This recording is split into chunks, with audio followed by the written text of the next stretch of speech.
দেশনেত্রী বেগম খালেদা জিয়া মারা গিয়েছেন। ইন্না লিল্লাহি ওয়া ইন্না ইলাইহি রাজিউন।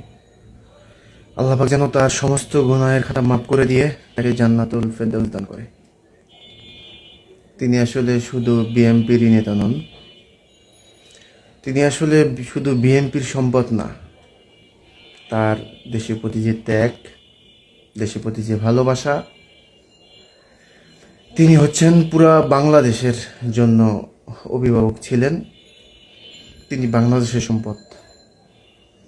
দল মত নির্বিশেষে আমি বলবো আপনারা সবাই বেগম খালেদা জিয়ার জন্য দোয়া করবেন। আল্লাহ পাক যেন তাকে জান্নাতুল ফেরদাউস দান করে। তার জীবন দশায় যত ভুল ত্রুটি ছিল আল্লাহ পাক যেন মাফ করে দেন। তার কাছ থেকে যেন কোনো হিসাব না নেওয়া হয়, এই জন্য দোয়া করবেন।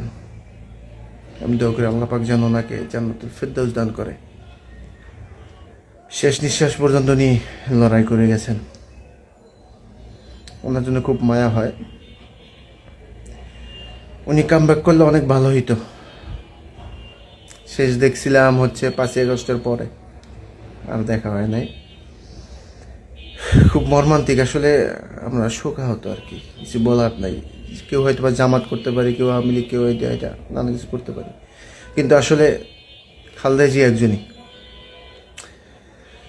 ওনার মতো একজন নেত্রী আমরা হারালাম, বা একজন সম্পদ, একটা সম্পদ। এটা আমি শুধু বিএনপির কথা বলবো না, বাংলাদেশের জন্য, পুরো বাংলাদেশের মানুষের জন্য একটা সম্পদ। তার জন্য দোয়া করবেন। আসসালামু আলাইকুম।